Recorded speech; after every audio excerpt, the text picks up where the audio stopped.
Waiter, waiter, I'll take one here. Hey, what's up, Adam? Just sitting here Hey, enjoying the pool, enjoying yeah, the, have another drink. Tom, How you are look things great. there? You look great. Thanks, Just man. re just relaxing, just relaxing. It looks like you got the better Good. weather though. I do. I do. It's still strange that I'm down here in West Palm Beach all by myself, but hey, and I don't know why this guy's not getting any closer, but I think we have a big day on store. This is sort of awkward. Let me sort of shift around a little bit and, you know, get back into the newsroom. So hold on one second. I'll be there. Sounds good. Sounds good. Got to get into your professional So hold attire, I on. see. Exactly, exactly. Let me, yeah. All right. Time to And report. I'm back. All right. I'm here. So good morning, everyone. Today is Thursday, October 1st, the second day of the virtual AACVPR 35th annual meeting. We have a wonderful lineup today, including rapid fire sessions, the much anticipated awards showcase, and trivia night. So be ready for trivia night tonight, maybe with a drink, have a little fun. So it's going to be a full day. Hope yesterday was great for everyone and they enjoyed it. Adam, what are some of your thoughts about yesterday? Oh, Tom, it was a great day. I had a really good time and really adapted to this whole virtual conference style.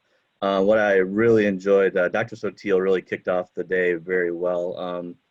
Gave a very inspirational message and provided some hope in these difficult times.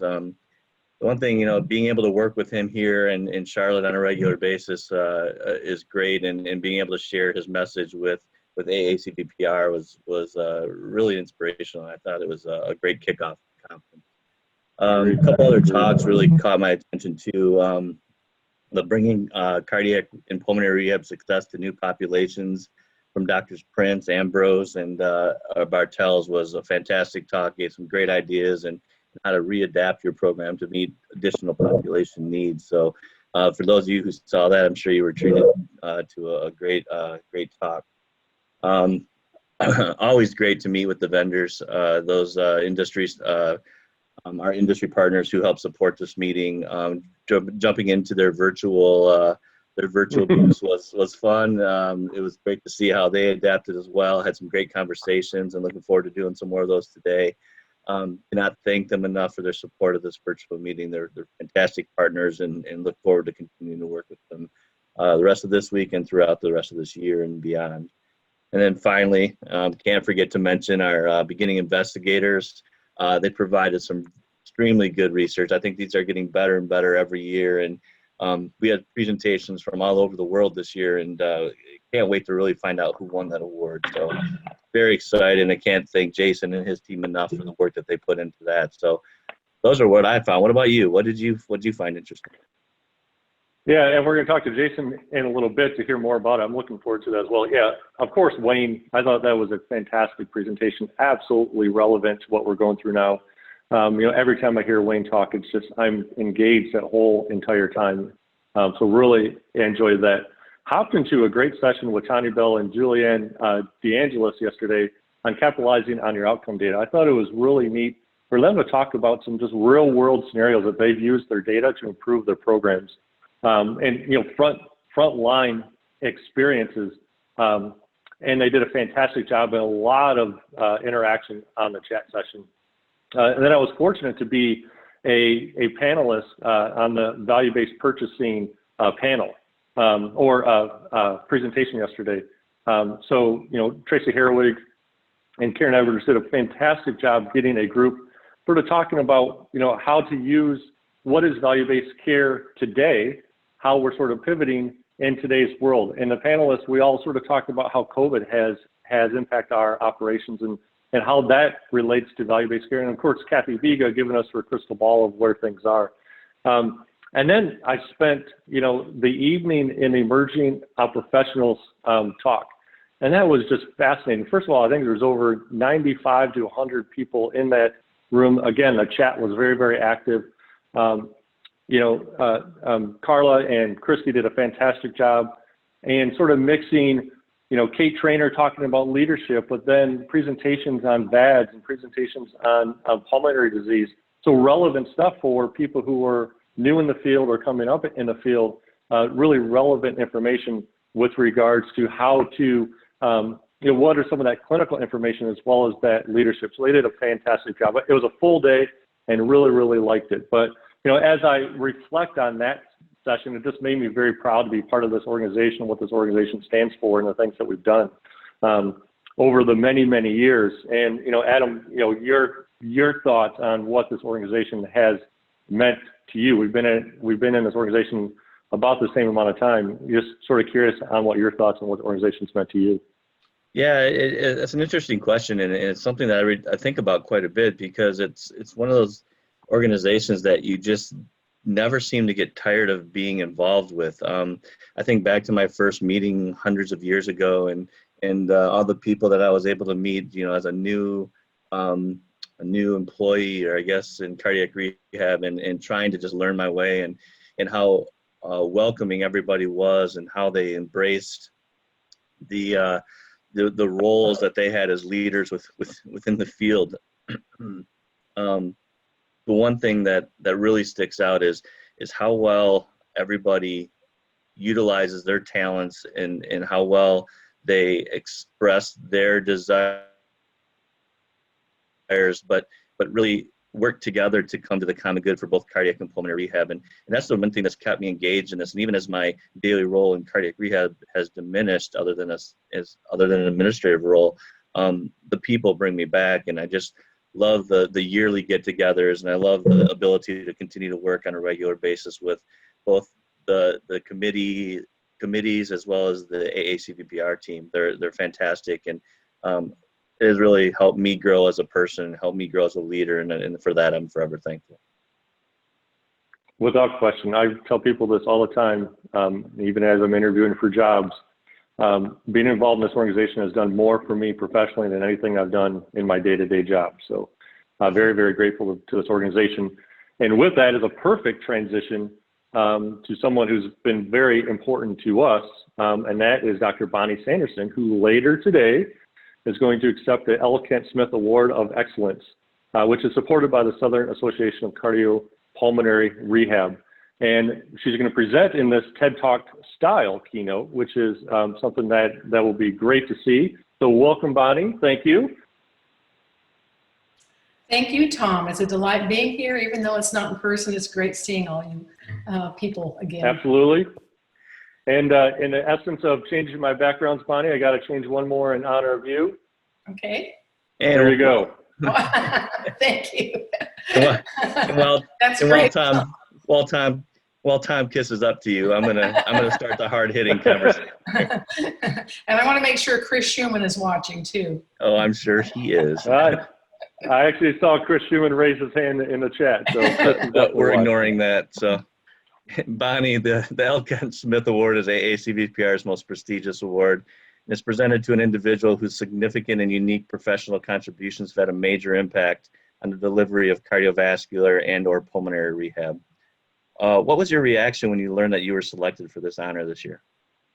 Well, I must say, there's a lot of emotions going on around, but, I feel really humbled as well as honored, and really so appreciative. And both of you just mentioned how wonderful this organization is, and it's the organization, but it's also the people that I feel like I've grown up with professionally. So I think it's just really an honor, and I really feel very grateful for this. And I do want to give a big shout out to not only my AACVPR friends and colleagues, but the Southern Association affiliate. They're sponsoring my session, so I just want to make sure that they know how much I appreciate their years of support, and especially at this time in helping me celebrate. That's great. Your session today is titled as Balance Overrated. How does embracing imbalance and uncertainty lead to a more fulfilling life? Well, I'm thinking it's part of the stage of life I am. I've been active in cardiac rehab and pulmonary rehab too, most of my career life. And it's just now that I'm retired, looking back, and realizing that you can really have a fulfilling life without having balanced days, and that it's kind of going there. And I felt validated after hearing Wayne Sotil's talk yesterday, where he has talked about the myth of a balanced life. And so it's just the perspective that we have on as we pass through life and the experiences we have. Very true. So Bonnie, if you could share a piece of advice, what would you want your AACVPR colleagues and emerging cardiac and pulmonary rehab professionals to know?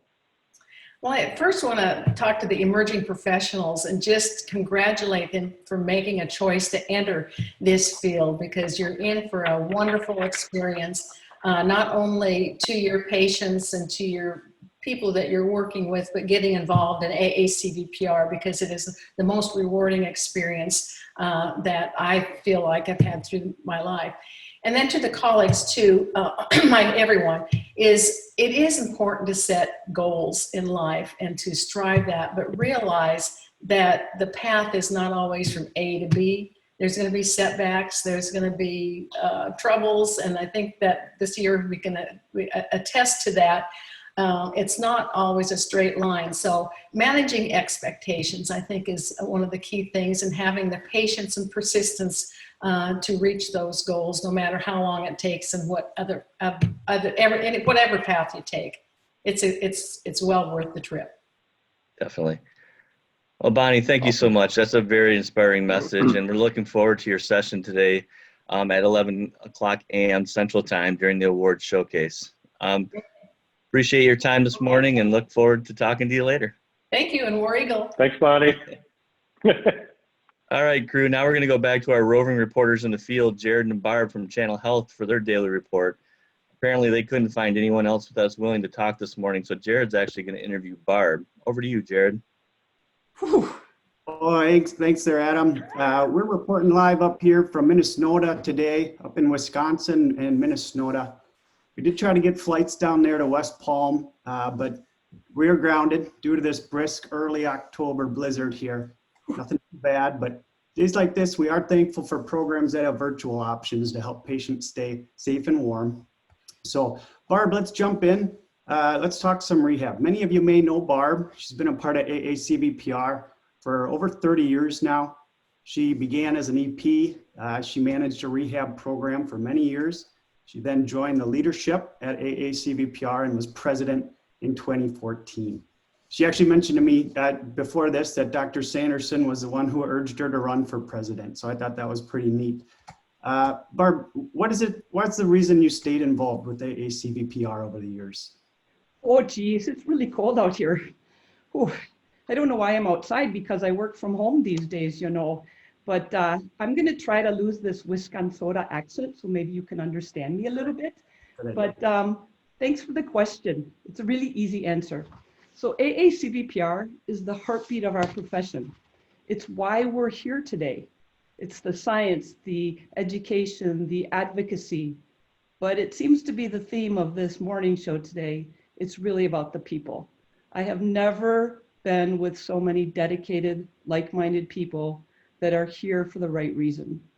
They're wonderful to work with, but more importantly, they're people I get to call my friends. Strength is in numbers, and AACVPR allows us to do what we do best, which is serve our patients. You betcha, Barb, you betcha. I joined AACVPR just within the last 5 years, but even in that short time, it's apparent that there's this strong sense of community and this joint mission of serving patients the best we can. But things are changing a bit in cardiac and pulmonary rehab, especially in the last 6 months. Home and virtual are becoming a bit more rapidly adopted, largely out of necessity. You've always been innovative at your program, and in fact, you received the Linda K. Hall Innovation Award in the past from AACVPR. Congrats on that. Thank you. But you did share with me that early on you were fairly skeptical or resistant to the idea of virtual rehab. What were your biggest concerns? Well, you know, I'd have to say my biggest concern, Jared, might have been that there's no way we can connect with our patients like we do face to face. But what I found is that's truly untrue. I was proven wrong. I've learned that it's not how you connect with the patient, it's actually that you connect with the patient. So how you do it really becomes irrelevant. And I also know that the patient-staff relationship is such a key part to what we do every day. It adds accountability and motivation and trust. And as we deliver more remote and virtual care, we must keep this top of mind. We believe, though, that the hybrid approach, which is really a mixture of both center-based sessions and home-based sessions, is really the best solution to accomplish that. I think your Wisconsin accent turned into an Irish accent. Well, I know I'm a little Irish, so. Even outside of COVID, tell us about why you've embraced home-based rehab with such a passion. Oh, geez, Jared, you're pitching me watermelons. So I've always thought what we've done in cardiac and pulmonary rehab was tremendous work. Heck, when I led a program, we had 6 classes a day. We had 15 patients per class. We had waiting lists. We were rock stars. We were crushing it. But then I would go back and I would look at our enrollment rate. And although we would enroll over 300 patients, there were more than 700 patients that never walked through our doors. So I think it's time that we no longer measure our success by filling our centers, but we start to measure our success by how we reach more patients. And our goal is to reach those that otherwise wouldn't participate. And that population has grown tremendously in the last 6 months. Now, even if you understand the benefit of a virtual program, it does sound like a lot of work to get going. Rehab teams don't often have a lot of free time. What do you think? Well, unfortunately, that is a big barrier, and it's partly just the fear of the unknown. My first suggestion would be take advantage of events like this. Talk with people and programs that are already doing this today. They can share their experiences and take some of that mystique out of this. This isn't something that's 2 to 3 years away. We need it now, and we need it more so during this difficult time and into the foreseeable future. Please stop by Channel Health's booth. We're happy to talk with you, and we can help you through every step of this exploration process. And in closing, what I'd like to say, because I really need to get back inside, I'm freezing, is often we're mired in the day-to-day tasks of our jobs. We become anchored in what is, and often we miss the opportunities that are right in front of us. We're working with an organization out east right now, and their CEO said to their staff late March when everything was closing down, and I'm going to paraphrase what he said, "COVID is bad. What we are experiencing is horrific. We would never wish this to happen again. But during all of this, listen with your ears, see with your eyes the key learning and opportunities that may come of this. I challenge all of you to do the same. We believe that we can influence and impact the health of our patients.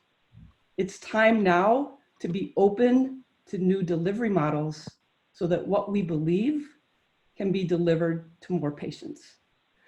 Oh, I gotta go. I'm freezing. I gotta go shovel, and I have some warm hot chocolate inside. So back to you, Tom and Adam. Whew. Bye, guys. Whew.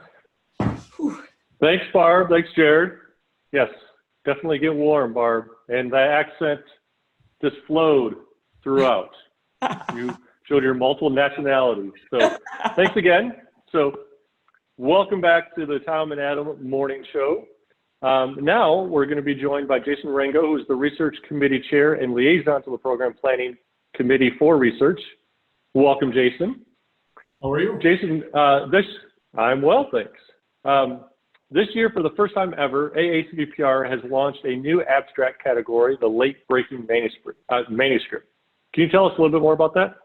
Sure. That was actually pretty exciting that what we did was solicited some early submissions, earlier than we usually would for abstracts, and had the JCRP editorial staff as well as a few members of the research committee review them and choose the best 2 abstracts that we found and get those for expedited publication. We ended up selecting 2 of them. Lenny Kaminsky, the editor at JCRP, had them published in the corresponding JCRP, which version that just came out this September. I'd like to highlight Andrew Lutz. He did a very nice article and abstract on looking at frailty in older adults in cardiac rehab and how that they will improve their physical function as much as non-frail adults, or as much or more, which could potentially have an even larger effect for that population. Because, you know, frail individuals and cardiac rehab participants have a lot more room to improve potentially, and, you know, possibly better outcomes for them. That's great, Jason. Where will these research presentations be highlighted in the virtual event platform? Yeah, so we were able to get a research tab up on the banner in the Pathable, or the main Pathable website.